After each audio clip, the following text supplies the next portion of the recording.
This is the Lippy Zippy purse, and it's a really, really nice, quick one, and a really easy way to put a zip in as well. So you have a zip included, which is a bit bigger than the one you're going to need. And this is the way that it's going to go in. So I haven't done the bottom half yet because I wanted to show you exactly how that works. So if you're going to assemble this, you're going to put the zip in, then you're going to top stitch it, then you're going to secure those two pieces together within the seam allowance, the same way as I've done on the kind of back pieces as well. But I'll show you first of all how we're going to get this zip in. Thank you, Jolly, for joining in there. So we are going to put our piece that's going to be on the outside face up. So as you can see, that's going to go onto there, and that'll complete the kind of the lip look of it. So we're going to put that piece face up. Then we're going to put the zip face down on top of it, and what we need to do is line that up exactly where it's going to go, because we need to have it lined up with these 2 points here, lined up with these 2 points here. Now when you put that first piece on there, it doesn't matter where on the zip it goes, it's more important when you put the second piece on that you get it lined up, and the first and the second piece go on exactly the same way. So we're just going to make sure that we've got those lined up. I think it needs to go just a touch that way. That looks pretty good. Maybe back a little way there. And you can always get a ruler and just make sure that they're dead straight if you wish. Now on top of this, we are going to put our other one. So what we do is we essentially create a sandwich with the zip in the middle. So you're going to start with your outer piece. Now you can have the outer pieces of black if you wish, but you've got the option of black or pink here. So you start with your outer piece, and that'll be face up. You put your zip face down on top of it, and then what will be your lining piece face down on top of the zip. So you've created a little sandwich. Now you do need to just make sure that you've got those lined up nicely, and I'm just going to hold everything in place with a couple of clips, and then we'll take it all over to the sewing machine. And it's really super straightforward, this, because the zip is longer than you need it to be. It's well out of the way of what you're going to be sewing here, so you just need to do yourself a nice 1/4 inch seam all the way along the edge, and then I'll bring it back to you and show you how we do the top stitch. So that other half of the zip is in, and it's top stitched across the top, so it's really nice and secure.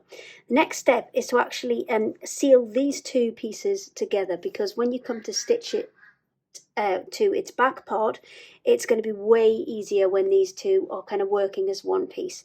So I'm going to just run a row of stitching in between the outer edge of the fabric and that 1/4 inch mark all the way around, just to hold those together. And once I've done that, I'll take the the back piece, that's the lining and that's the outer of the back piece, place that on top. Thank you, Jolly, I'm appreciating that you like the work that's going on here.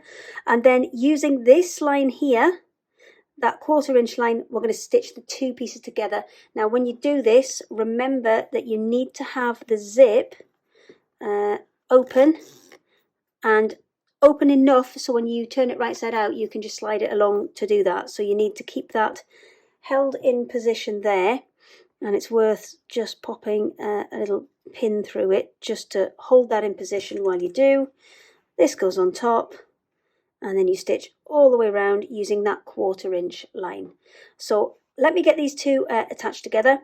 Right, that's been kind of temporarily held in place, and before I go ahead and put this together, what I do need to remember to do is pop a little bit of ribbon. Now this comes within your Fabazine kit, and I'm going to pop it just on this end and pin it in place, because this is going to allow us to hold attach to key rings or something, or a bag or something like that. So when I do attach this, I want to make sure the loop's on the inside, because when I turn it right side out it'll go onto the outside.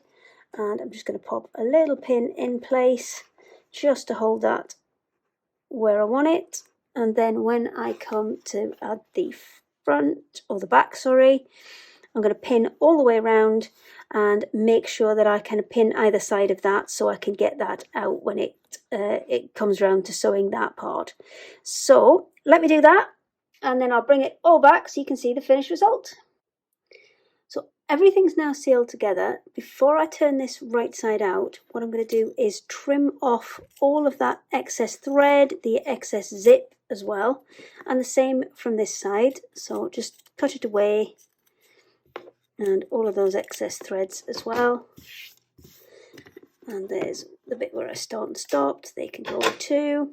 And because I left the zip open before I started, I can actually get in there and turn it through. Now if there's not quite enough space to do that, you can kind of sneak your fingers in and get the zip a little bit further along. Now before I would turn this right side out, I would advise that you go back and forth another couple of times on the zip, because if that individual row stitching does break, then you're going to obviously lose your zip. So I recommend just doing another couple of securing stitches there. Then you can pop it right side out. You might want to take a bit more of the bulk out of some of these corners as well. And what you will have is a really super cute, let me just pop that corner right the way through. Oh, there we go. A really cute little lippy zippy purse.